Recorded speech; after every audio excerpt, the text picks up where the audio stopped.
نحمده ونصلی علی رسولہ الکریم اما بعد فاعوذ باللہ من الشیطان الرجیم بسم اللہ الرحمن الرحیم۔ ناظرین کرام، آداب زندگی کے 18ویں سبق کے ساتھ ہم آپ کی خدمت میں حاضر ہیں۔ ہمارا آج کا سبق صفحہ نمبر 74 سے 76 تک ہے۔ اللہم صلی علی محمد النبی الامی وعلی آلہ وسلم تسلیما کثیرا کثیرا۔ آداب معاشرت ہمارا سبق چل رہا ہے، اس میں آج ہم سبق ادب نمبر 59 سے شروع کرتے ہیں۔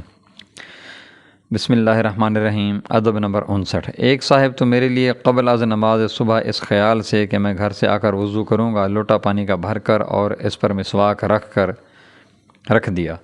جب میں مسجد میں آیا تو اتفاق سے مجھ کو وضو تھا، سیدھا مسجد میں چلا گیا، مگر مسجد میں پہنچ کر اتفاق سے بلا قصد اس لوٹے پر نظر پڑی۔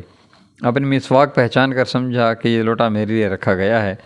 میں نے تحقیق کیا کہ کس نے رکھا ہے۔ بہت تشویش کے بعد رکھنے والے نے خود کو ظاہر کیا۔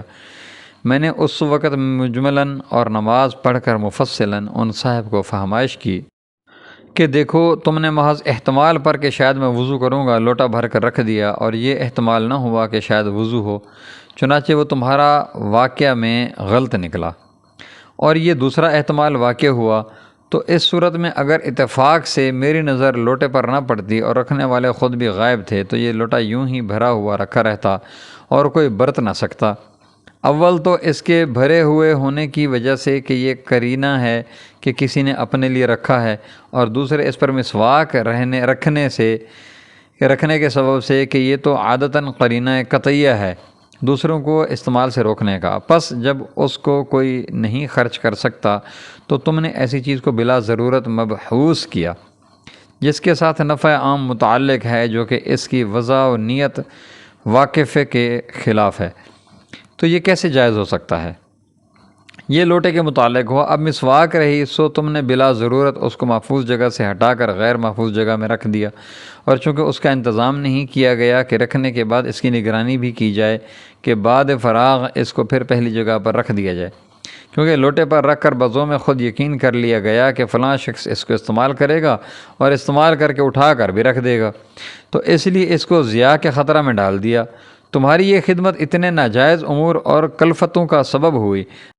آئندہ سے کبھی ایسا مت کرو، یا تو اجازت لے کر ایسا کرو، یا جس وقت دیکھو کہ وضو کے لیے آمادہ ہے اس وقت مذائقہ نہیں، ورنہ بے قاعدہ خدمت کے سے بجائے راحت کے الٹی کوفت ہوتی ہے۔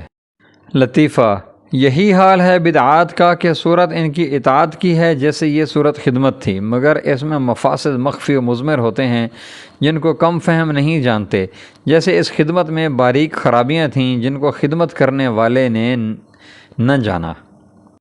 ادب نمبر 60۔ ایک طالب علم نے مدرسہ ہی میں ایک رکعہ میں حاجت کپڑے کی لکھوا کر دوسرے طالب علم کے ہاتھ بھیجا۔ درخواست کنندہ کو بلا کر اس کی وجہ پوچھی گئی۔ اس نے بیان کیا کہ مجھ کو کوئی کام نکل آیا تھا، اس لیے دوسرے کے ہاتھ بھیج دیا۔ اس پر فہمائش کی گئی کہ ایک تو اس میں قلت ادب ہے کہ باوجود ہر وقت ایک جگہ رہنے کے محض بسبب ایک کام نکل آنے کے، نہ کہ بسبب خجالت و حیا کے، کہ وہ بھی ایک درجہ میں عذر ہوتا ہے۔ خود آ کر استدعا نہیں کہ دوسرے کے ہاتھ پیام بھیجا جو کہ مساوات کے درجہ میں ہوتا ہے۔ دوسرے اس میں بے رغبتی کی صورت ہے کہ بیگار سی ٹال دے۔ تیسرے اس میں دوسرے سے خدمت لینا ہے، ابھی سے مخدومیت سیکھتے ہو، اور یہ بھی کہا کہ اس بے تمیزی کی سزا یہ ہے کہ 4 روز کے لیے یہ درخواست واپس کرتا ہوں، پھر اپنے ہاتھ سے دینا۔ چنانچہ چوتھے روز پھر اپنے ہاتھ سے درخواست دی اور خوشی سے لے لی گئی۔ وما علینا الا البلاغ المبین، وآخر دعوانا ان الحمد للہ رب العالمین، سبحان اللہ وبحمدہ، سبحان اللہ العظیم وبحمدہ، استغفر اللہ۔ جی ناظرین کرام، اگر آپ نے ابھی تک ہمارے چینل کو سبسکرائب نہیں کیا تو برائے مہربانی ہمارے چینل کو سبسکرائب کریں، ہماری ویڈیوز کو لائک کریں اور اپنے دوستوں سے شیئر کریں۔ جزاکم اللہ خیر و احسن الجزاء۔